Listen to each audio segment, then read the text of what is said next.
नमस्कार। आप सभी का हमारे चैनल पे बहुत बहुत स्वागत है। आज हम आपको बेसन का लड्डू बहुत ही आसान तरीके से कैसे बना सकते हैं बताएंगे। सबसे पहले तो बेसन का लड्डू बनाने के लिए आपको क्या क्या सामग्री चाहिए ये नोट कर लीजिए। आपको सामग्री चाहिए, हम 1 किलो बेसन का बना रहे हैं तो आपको वो बताते हैं, फिर आपको दूसरा भी बता देंगे कि आप अगर आपके पास 1 किलो बेसन नहीं है तो आप घर में उसे कैसे अपनी मात्रा नाप सकते हैं उसके बारे में। तो हमने 1 किलो बेसन लिया है। 1 किलो बेसन के लिए हमने 1 किलो खिलावल चीनी ली है, वो रवादार चीनी होती है, और 3 पाव देसी घी, मैंने घी लिया है। आप देसी ले सकते हैं, डालडा ले सकते हैं, जो आप खाते हैं वो ले सकते हैं, और 15-20 इलायची ले लीजिए। अगर आपके पास 1 किलो बेसन नहीं है, घर गृहस्थी है, उसमें कभी बेसन का यूज़ हो जाता है, आपके पास ज़्यादा बेसन नहीं है, 1 किलो नहीं मालूम है कितनी मात्रा है, तो उसके लिए आप एक बाउल ले लीजिए। उस बाउल से आप नाप लीजिए, आप 4 कटोरी उससे नापिए। 4 कटोरी आपका बेसन होगा, 4 कटोरी खिलावल चीनी होगी, और 3 कटोरी आपका घी होगा। ये एकदम एक्यूरेट मात्रा होती है बेसन के लड्डू के लिए। तो बेसन भी थोड़ा लीजिएगा तो वो भी रवादार लीजिएगा, वो एकदम महीन वाला मत लीजिएगा, क्योंकि उससे लड्डू बनेगा तो, लेकिन आपको उतना टेस्ट नहीं लगेगा इसके लिए। और देसी हिसाब से आप अगर नापना है कि आपके पास अगर 1 ही कटोरी बेसन है या 2 कटोरी बेसन है, तो इसके लिए भी आपका बेसन, जैसे आपका 1 कटोरी बेसन है तो कटोरी का 1 हिस्सा, आप 3 हिस्सा उसमें आप घी ले लीजिए, और 1 ही कटोरी आप उसमें खिलावल चीनी ले लीजिए। आप ऐसे नाप सकते हैं।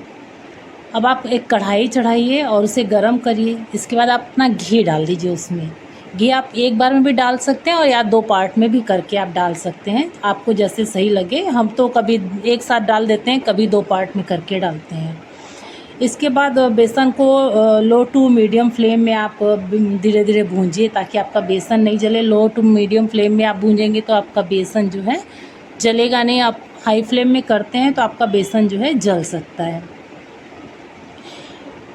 इसीलिए जो है फ्लेम को हम लोग हमेशा हाई फ्लेम में नहीं भूनते हैं। कोई भी काम हम लोग करते हैं तो एकदम डायरेक्ट हाई फ्लेम पे नहीं करते, क्योंकि आपका कोई भी सामग्री बनाएंगे तो वो जल सकती है।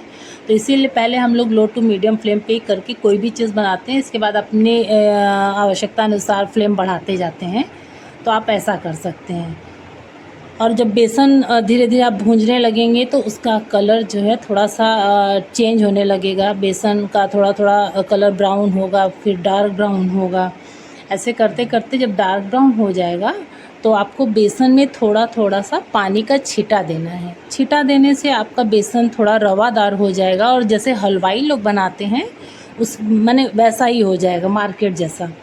तो आप उसमें पानी का छींटा दे सकते हैं, आप उसमें दूध का छींटा भी दे सकते हैं, और इसके बाद आप उसको लगातार चलाते रहिए, तो आपका बेसन अच्छे से भूनता रहेगा। और इसके बाद आप तब तक चलाएंगे जब तक कि उसका पूरा मॉइस्चर नहीं हट जाता है, पानी का अंश बिल्कुल ख़त्म नहीं हो जाता है। क्योंकि अगर हम 1 किलो बेसन का बनाते हैं तो एक लंबे टाइम के लिए होता है, महीना भर चलता है। 1.5 महीना आपके घर में कैसे खाने वाले लोग हैं, तो हमारे घर 1 महीना चलता है, क्योंकि हमारे यहाँ बेसन का लड्डू सभी बहुत पसंद करते हैं। तो आपके यहाँ कैसे होता है, तो आप हो सकता है 1.5 महीना चले, आपका हो सकता है 2 महीना चले, तो आप अपने हिसाब से, इसीलिए पानी का अंश उसमें बिल्कुल ख़त्म कर देते हैं। जब पानी का अंश ख़त्म हो जाए, आपका बेसन डार्क ब्राउन हो जाए, तो आप अपनी 15-20 इलायची जो आपने ली है उसको छील के दरदरा कूट लीजिए। और बेसन जब भून जाएगा तो आपके बेसन से एक भीनी भीनी सी अच्छी सी खुशबू आएगी, सौंधी सौंधी सी। तो और डार्क ब्राउन हो जाए तो आपको अपने आप ही समझ में आ जाएगा कि आपका बेसन अच्छे से भून चुका है। आप गैस का फ्लेम ऑफ कर दीजिए। इसके बाद आप उसमें जो आपके पास खिलावल चीनी है और आपने जो दरदरी इलायची कूटी हुई है, तो आप उसी खिलावल चीनी में अच्छे से मिक्स कर दीजिए। और जब आपका बेसन अच्छे से ठंडा हो जाए, गरम बेसन में बिल्कुल नहीं, गरम बेसन अगर होगा तो आप जल सकते हैं, तो ऐसा कोई रिस्क लेने का काम नहीं करना है। बेसन अच्छे से ठंडा हो जाए और छूने लायक हो जाए, तो आप अपने उसमें जो है चीनी, जो खिलावल चीनी है वो आप डाल दिए। हमारे यहाँ उसे खिलावल चीनी कहते हैं। अगर आपके यहाँ कुछ और कहते हैं तो वो आप हमें प्लीज़ कमेंट करके ज़रूर बताइए, हमें भी कुछ पता चलेगा कि अलग अलग जगहों पे अलग अलग चीज़ों को क्या कहते हैं।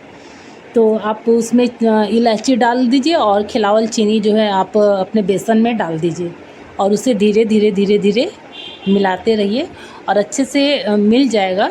तो आप एक लड्डू बना के देख लीजिए, आपका लड्डू बिगड़ तो नहीं रहा है। वैसे बिगड़ेगा नहीं, क्योंकि जब घी की मात्रा बहुत ज़्यादा होगी तभी आपका घी का लड्डू सही नहीं बन पाएगा, क्योंकि घी का लड्डू ऐसे भी आज के समय में सभी स्वास्थ्य का थोड़ा ज़्यादा ध्यान रखते हैं, तो बेसन में किसी भी चीज़ में घी थोड़ा कम रखते हैं ताकि वो आपका स्वास्थ्य भी सही रहे। और चीनी की मात्रा, जो खिलावल चीनी है उसकी भी मात्रा आप अपने मतलब घर में कोई पेशेंट है, शुगर का पेशेंट है, तो आप उसको भी थोड़ा सा कम कर सकते हैं। जैसे आपने 4 कटोरी या 1 किलो